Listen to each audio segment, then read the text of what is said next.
Welcome to episode 3 of the Elijah Rising podcast. My name is David Gamboa. I'm the communications director for Elijah Rising, and I'm here with Sam, who many of you probably already know. You might know me as the girl with the blue hair on the YouTube videos. Yeah, my name is Sam Hernandez. I'm the mobilization director for Elijah Rising. I oversee the social enterprise, or our store, and then I also work with a lot of our incredible volunteers. But yeah, I've been here since like 2013, 2012, something like that. So this is actually pre-recorded, so this will air in probably 4 weeks. So right now we're in day 2 of quarantine. But we still want to create the podcast to shed light on sexual exploitation because it's still happening no matter what's going on in the world. Absolutely. And we're being very safe here. We've shut down our offices. We just came in to record. We've shut down our store today, actually. But yeah, we want to talk about this, especially because people really have time to listen. And this is a very complex issue. So that's why we're spending so many episodes on pornography, because it's not just a simple thing to kind of roll out. Yeah, and really the world's attention is kind of shifted to looking at pornography and the harm that it's creating. Exodus Cry has created a petition that right now has over 500,000 signatures around the world, and it's garnered global attention. Which, by the way, I don't know if y'all know that this is Exodus Cry putting their neck on the line for this issue, because so many people, on a small scale, on like a really, really small scale, when we spoke out against the robot brothel, me and David wrote that blog in a day, and the amount of great things that came from that, and the great, PR or whatever you want to call it on the issue, we had so much vile hatred spewing, evil, like threats, all kinds of stuff that came at us. So for them, how much recognition this is getting, just remember to keep them in their prayers, because they are really being like the tip of the arrow on something that's really crazy. But it's so important. So thank you, Exodus Cry, for all that you're doing. And so that's why we're wanting to come back and just support. Yeah. And so in this episode, we really want to bring awareness to the people who are actually in the porn videos. Because we often overlook people that are in porn videos. We're always talking about the producers of porn. We're talking about the people who consume porn from their home. Yeah. But how can we really care for and understand what it's like to be someone who's in the porn industry? And how can we have empathy to share the love of Christ with them? Absolutely. And it's really difficult. It's really difficult for us, or for me, I don't know if it's difficult for you, when a lot of the people that we are, we're speaking against pornography, there's people in the porn industry that this is their, what they would consider their livelihood. It's how they make money. It's how that they survive. And I think that when we speak out against this system of harm, it feels directly connected to speaking out against the person, which there is, if you are in porn, if you have even webcammed or any of this, there's no judgment on you or what you're doing, or we don't hate you, we don't judge you, and we haven't even walked in your shoes, so we don't know your story. But what we're speaking out against is the system that people are benefiting off of, something that is harming another person. That's what we're speaking out. So yeah, and we want to dive more into that, but I just want to say that we're not trying to come at a place of this, but it is difficult, right? Because we're speaking out against someone's livelihood, and how do we do that while still honoring, recognizing, and hearing with an open mind the person? Because at the end of the day, we've never been in their shoes. So we really try to listen as much as we talk about this as well. Yeah, and so in this first half of the podcast, we really want to share a story. A guy who is actually in porn reached out to us via phone. He's in the porn industry in another state, found us online. And we kind of want to share, he just began to open up about all kinds of things that he was feeling, things that he experienced, things that were to him very normative in the porn industry, and he didn't really feel safe to talk about it with anyone else, and so he called us on the phone. And so it was really a great honor for us to just listen to him, really. And so we wanted to share with you guys kind of what that discussion looked like. Yeah, and it was very interesting that we were even recorded it. It was one of those moments where we had been talking about God touching people and reaching people, and like, I want you to know, like, sometimes that we come here and we talk about issues of, like, anti-pornography, anti-prostitution, this and this, but we are truly, I think, one of the most unoffendable group of people. The way that you can offend us is by harming others, but, like, people talking to us and sharing, their story or where they're at doesn't offend us. And so it was really great that he was able to call, and really he went in to the depths of, and trigger warning with some of the things. I don't know what we'll cut in as far as the call goes, but he shared with not only how he got into porn, which he got in by happenstance because he needed a place to stay.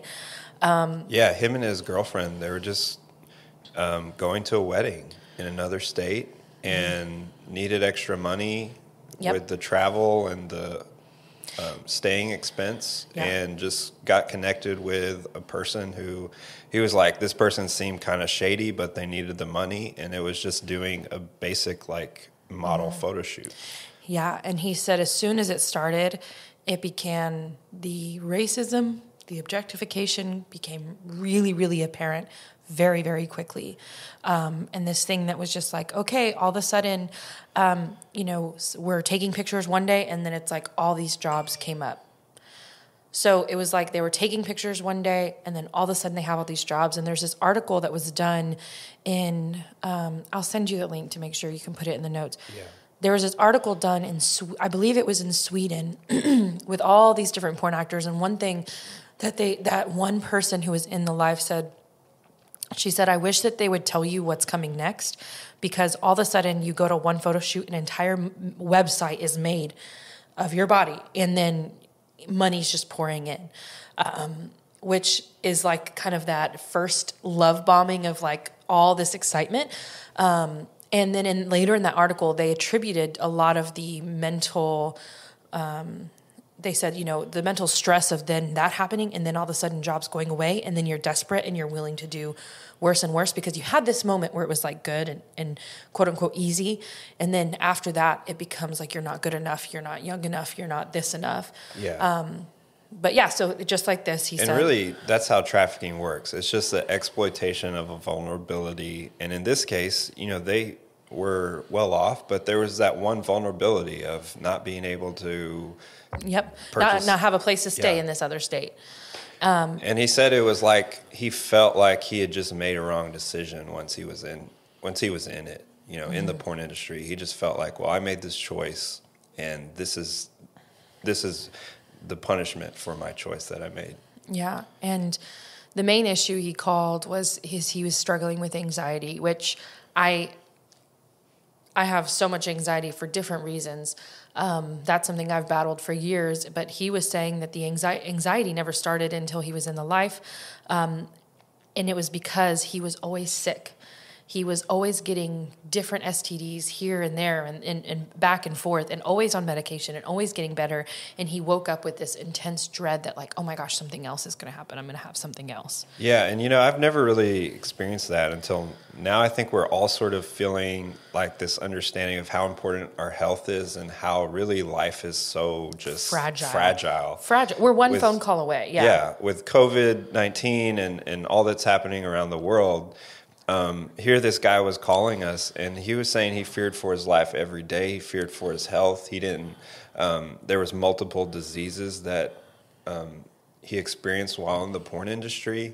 Yeah. And he kept telling us that people would reach out to them with probably good means. They probably meant well, but at the same time, they were just normalizing these things, saying, well, this is just going to happen to your body, and your body will adjust to these things. He kept saying that people were like, your body will get used to it. Your body will get used to it. But the type of things that he was mentioning, again, it's kind of crass, and we discussed whether or not we should say it, but he was talking about people's feces, people's urine, vomit, different type of bodily fluids, all being put on them as part of these porn scenes, which we know a lot of porn shows what we would consider like deviant or different sexual behavior, such as those kind of things. And I mean, anyway, I won't speak to how I feel about that, but just from a science level, like that is exposing you to all kinds of sicknesses. And he was saying they test weekly, but then he said the amount of partners you have from one week to the next, where there's no way to control the amount of diseases that you're getting or the infections that you're getting, which is no shame to that person. It's just, I mean, what would OSHA say? Like, it's not physically safe. And he was saying, the main tests are focused on STDs and STIs, but there's very little resources in regards to mental health. The symptoms that he was experiencing was panic, anxiety. He would wake up in the middle of the night with panic attacks, not being able to sleep, basically have this fear of like he's going to die all throughout the day. Yeah, and our response to that was, I didn't try to sit and tell him that he was wrong for being in the industry. I didn't sit and try to tell him like, hey, you need to get out as soon as you can, because I don't think that's what his heart needed. I don't think that's what anyone's heart needs, is to be like, this is how you fix all your problems, because that's not the way. But instead, we just said, hey, what do you want? Do you want resources? Do you want someone just to talk to?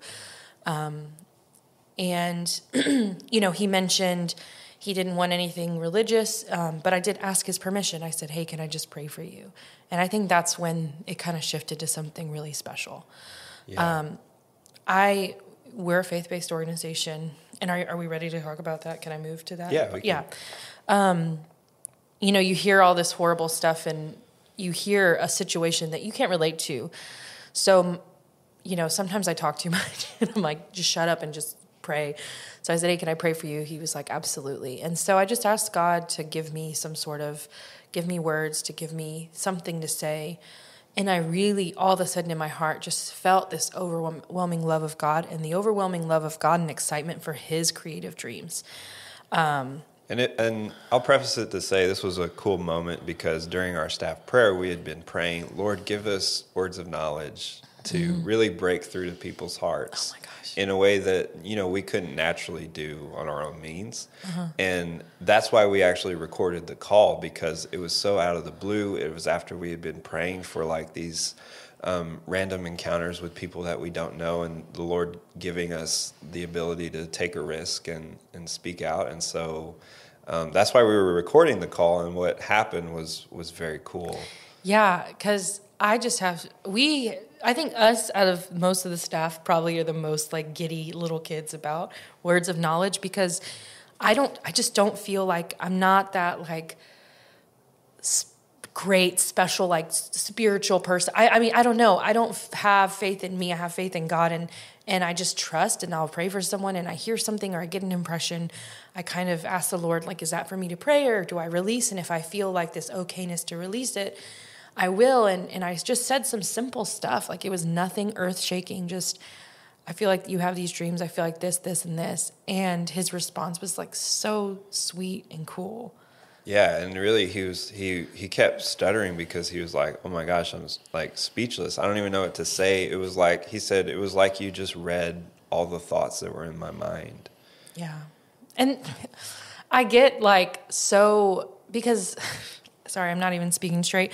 I get so excited about that, because a lot of times whether you sitting at home on your computer, they might think, I'm like talking about y'all like you're not. They might think that we're here to like, we have to stop all the sin because that makes us feel better. Or we have to stop all the pervert. Like, that's not the thing. We want to stop harm, and we want to see people's lives have an opportunity for choices, have an opportunity for hope, and to feel the love of God. And so it was such like a special moment just to say, look, I don't know what your next steps are going to be. I can't tell that to you, but I'm so excited that God can show you that he cares about you, that he loves you. And it was so awesome. And we see that happen all the time. Concerts, on the street, you just meet somebody and God gives you a word for them, and it can be really special. Yeah, and as far as I know, this person is still in the porn industry. Yeah. But it's these little breakthroughs that we are able to witness. And that's what it's important. I hate the question people always ask, well, how many people have you saved or rescued? And that's really not the point. Our point is to just love people where they're at. Yes.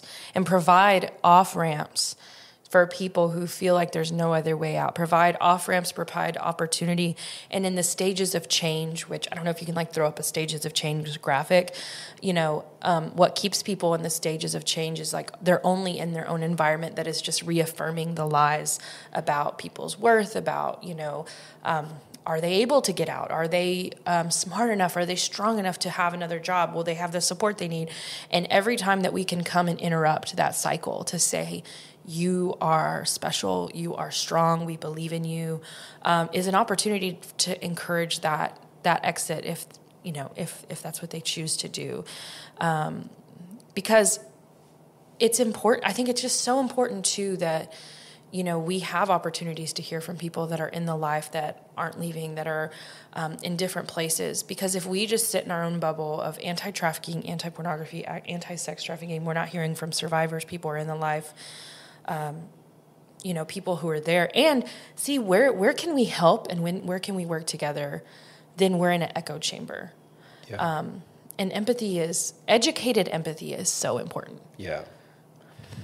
Now, Sam, what can we say to our audience who's mostly Christians?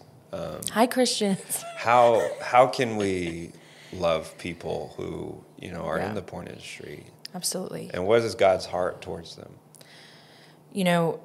I'll never forget this terrifying moment where I was on this bus of foreign press journalists. There was how many of them? 30? Yeah, 30. A charter bus.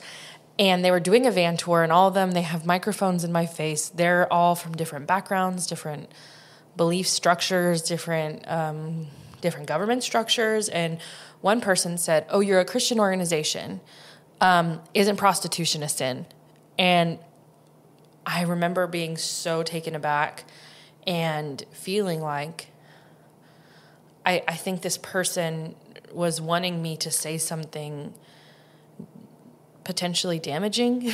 And I just felt the Lord remind me of the woman caught in adultery. And I feel like the way I responded and the way I respond to how do Christians love people in the porn industry is that Jesus' heart is always just grace, love, and bringing them to himself, even when they're at their most vulnerable. And his love was towards that person. His anger was towards the religious accuser, the person who was pointing at them in their most naked, vulnerable moment and calling for them to be stoned. And I think we should do the same. I believe that God's heart is so much less offended by someone who is just figuring it out versus someone who is spitting out vile hatred. So I think ways that we can love people who are in the industry is, number one, is listen. We can listen to them. Even if you disagree with us, we can listen to each other and say, hey, if we disagree, here's still the resources if you ever need them. And then we can not consume pornography because it's so damaging and it is supporting these big industries that are profiting off of these people. Yeah, and that's really, as Christians, I don't remember what the statistic is, but more than half of people that attend church are watching porn, somewhat regularly. Absolutely. And at the same time, you would judge someone who is in porn, you wouldn't let them lead a small group or something like that. But at the same time, you're perpetuating this system of exploitation.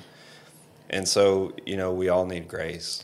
We all absolutely need grace. And I think it's okay that I don't have the perfect answer for the system. I think we've found some great legislative, ideas, and we can speak out, based on statistics, based on amazing studies that have been done, what we think would be the right way forward. But at the end of the day, our main objective is love, is God's love, and reducing the amount of abuse and oppression that's happening. And again, we see the whole system as being an oppressive system. But the people, we so love you. And if you're listening out there and you're involved in the industry, because I think a lot of you are believers, a lot of you are Christians, but I think there's others too. Some of you guys have messaged me personally to say, hey, I feel really judged. I feel really, that's really not our heart. And we're always here to listen, to talk, because a lot of times we just get message. I mean, I was on Viceland and Twitter, hated me. Yeah. Said that I was harassing people, that I was projecting my own issues. If you feel that way, let's sit down and have maybe in a few weeks after quarantine's over, or we can have a Skype and just talk to each other, and see where we can work together. I don't know. It's very difficult for me because I think I feel very empathetic towards the individuals, and just so brokenhearted when the hatred of, I think, some people who have a lot of prejudice or have a lot of misunderstanding has affected them feeling like they're welcome in our churches. Yeah. Or they're welcome in our small groups, or they're welcome at our human trafficking meetings. Yeah, so as the world kind of awakens to the harms of pornography, I believe we're going to see a lot of people that are coming out of the porn industry. And really, they're going to have this whole process of rebuilding their lives. So how can we serve, as the church? How can we invite people with that sort of past? Yeah. Yeah, I think, when someone has been in a certain lifestyle for a long time, they may not dress in a way that you're comfortable with or that you think is appropriate for church. So when people come in from different walks of life, don't judge them that seems like such an elementary thing, but you might just think, oh, this girl's wearing this dress or this heels, or who cares? Who cares? Accept them where they are, love them where they are, and realize that what better place for them to be. I truly believe there's going to be a huge, huge new church that's arising, that's coming out from these places. And it's going to be an amazing, amazing opportunity for the church to love people that don't look like them, because that's the body of Christ. And our first job is not to change the way that they look or to change the way that they talk or it's just to invite them and to allow Jesus to meet them. And we take our shoes off in their story. You know what I'm saying? Yeah. We don't just stumble into being like, okay, so what's your story? Tell your testimony. That's not ours. That does not belong to you. If you're like, oh my gosh, this is Tiffany, she was in the porn industry and now she's here, praise God. That's not your business. If anything, this is Tiffany and she has a great casserole recipe. Don't calm down with sharing people's business. You know what I mean? And then people who are business owners, you know what I mean? Yeah. We could maybe take a chance on someone who has a more, a different type of work history, so that they know, hey, there is opportunity for me. There is opportunity. Yeah, and that's one of the major factors that causes trafficking to happen. It's not people being kidnapped or picked off the side of the street. It's really inability to find a job, survival, just survival. Yeah. Yes, and nobody deserves that. Nobody deserves no opportunity, depending on what they look like and how comfortable it makes us. Our okayness and our comfort level should come from our own places of security, should come from the Lord. And we should be willing to expand and invite others, because I think that would be such a huge testimony to the love of God, to say hey, I don't know your whole thing. I don't know what your background is, but here's your skill set. And that's the kind of thing that I measure your ability to be a part of this job. Or here's your opportunity to learn and grow those things. I think churches, individuals, we should be ready just to receive people exactly where they're at and not stumble into the details of what their past is we just don't have a right to that. Yeah, and really trauma, Your Body Keeps the Score on Trauma is the title of a book that I encourage all of you to read. Yes. An excellent book. And as we become more aware of trauma, you understand that this takes time to heal. It's not one day can pass and your trauma can be totally restored and you're restored to wholeness as an individual. Like it takes a lifetime, really. It takes a lifetime, and you know, I can't expect every church and every person to be ultra trauma informed overnight. But like a small thing is maybe ask somebody before you give them a hug. Yeah. If someone is in your church and you don't know them, say, "Hey, could I give you a hug?" And if they look uncomfortable, be like, "How about an air five?" Or how about, no. Because physical touch can be both healing and healthy and also very triggering. Just being aware of people's stories are not like your own. And let me tell you, you most likely have people who've survived sex trafficking or sexual abuse in your churches. Yeah. They don't, might have a picture in your mind, get rid of it. They look like everybody. They're men, they're women, they're, old, they're young. They look like all different types of people. And so if you kind of sit there and think, man, well, I'm not in a big city church, this doesn't affect me. I guarantee you it is in your environment. I've been to small churches and tiny towns outside of the city that call me a day later. Oh my gosh, someone just came. This is a real story, happened about more than an hour outside of Houston. I went and spoke. Week later, oh my gosh, we just had someone come and she is coming down off drugs that her trafficker gave her. She's at our church asking for help. What do we do? So it does happen to us. So we just need to ready ourselves. And we hope to be a source to help with those situations. You can always call us too. Yeah, so this is about all the time we had to discuss this topic, but we want to continue the conversation. So go on social media, send us a direct message. Yeah, and comment. If you're on YouTube, comment down below, like, what do you think about some of the things we've talked about? What do you think are ways that we could better love people who are coming out of the industry or who are still in the industry? And how do you feel about any of the things that we shared about? Because we want to hear your voice so we know what kind of questions are being asked and what your feedback is. Yeah. Thank you so much for listening to the Elijah Rising podcast. If you're hearing our voices or if you're seeing us here on YouTube, make sure that you sign the petition that's in our show notes or in the description down below. That really lets the world know about what we're saying about pornography, and it can make a huge, huge difference, especially with the amount of people that have jumped on. Let us know what you think about the things that we said. Comment down below or message us on any of our social media. You can reach us on Facebook, on Instagram, or on YouTube. We hope that you subscribe to our podcast because we're going to come out with new content every 2 weeks. Every 2 weeks. And if you're on YouTube, make sure you ring the bell. And then underneath the bells, put all so that every time we upload, you'll be notified. Thank you guys so much for tuning in, and we'll talk to you next time.